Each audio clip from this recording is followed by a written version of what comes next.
So I'm not going to give you all the statistics that lead you to get very frightened about what's going to happen with the idea that that will motivate you to act, because I'm sure you've heard that many, many times before. I have. Because in some way, it seems to me completely obvious why we should take care of the earth and the environment. And I wonder why I even have to talk about it. It's like if you live in a house and the house is filthy and it's moldy and it's filled with junk and crud, are you going to be healthy? All of us know, of course not. Do you clean your house because you want to stay well and you don't want to, have to breathe in all sorts of pollutants and trip over garbage when you're walking from one room to the other? Yeah, you clean your house. It's kind of obvious, isn't it? So if we apply this to the whole world, because we don't just live in our house, we live in the whole world, then it seems that we human beings should just automatically take care of our environment because it's the place we live in.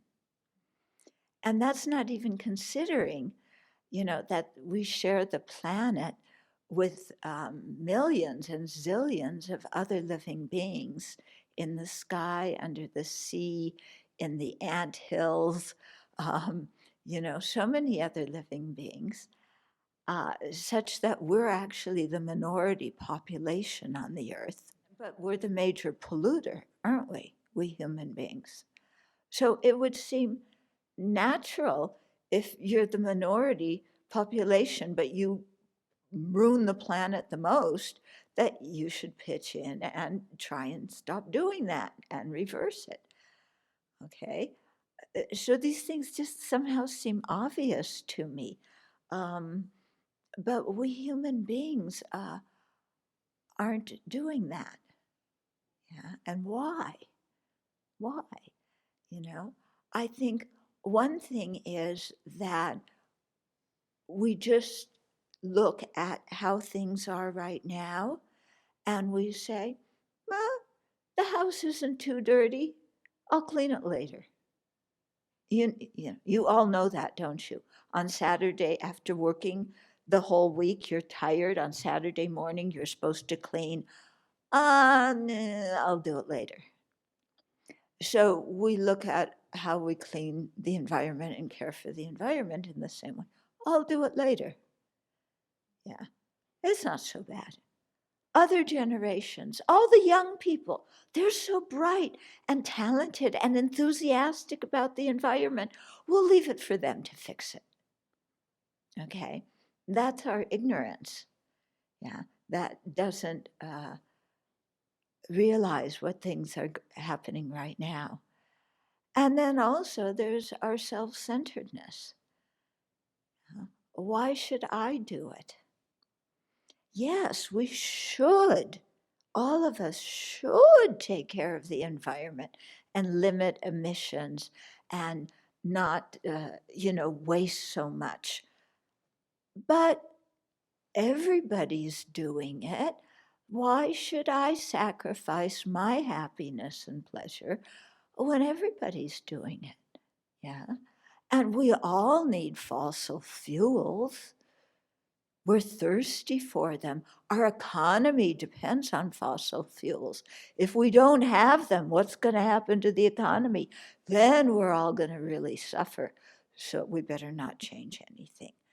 Okay? So we have, quite a self-centered attitude about this, that, if it's inconvenient for me, and if it means that I'm going to be not even suffering from it, but inconvenienced by it, then uh, why should I do it?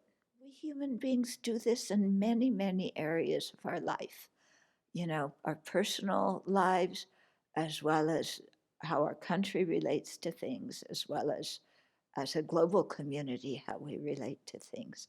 So there's something in our attitude that we really need to look at and fix. because the reality is that we all share the planet and pollution doesn't stop at the borders. Okay, pollution, it's in the sky, it goes everywhere, whether our country creates it or not, whether we create it or not. Yeah. And so if we expect other people to regulate themselves because their pollution could adversely affect us, then it only makes sense that we regulate ourselves so our pollution doesn't affect them. So I'm really glad that in Biden's new infrastructure bill, he's really investing a lot in new power technology with wind, solar, whatever. So that's really good. Yeah.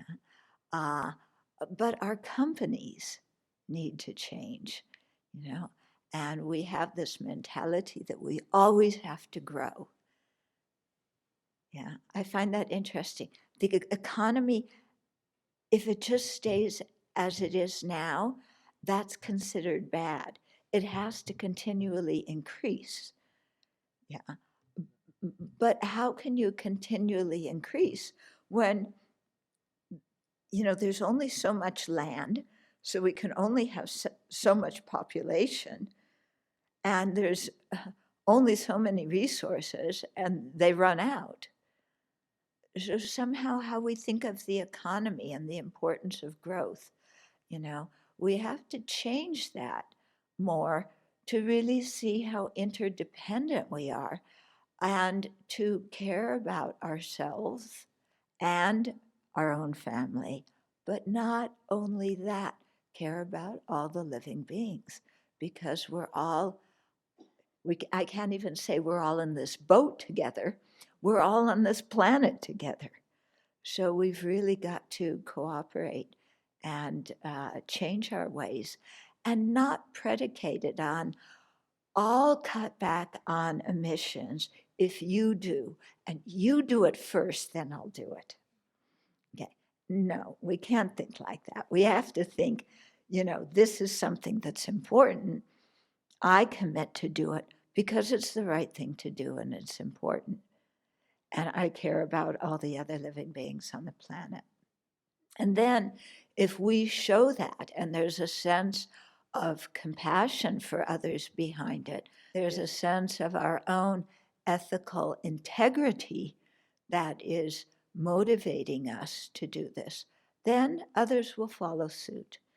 If they don't follow suit, at least we're helping. Yeah. So we shouldn't predicate our help on other people's help and they're doing it first. We have to do it first because we see that it's necessary and important and valuable. Okay. And so this can become, in Buddhist terms, it can become a process of learning renunciation.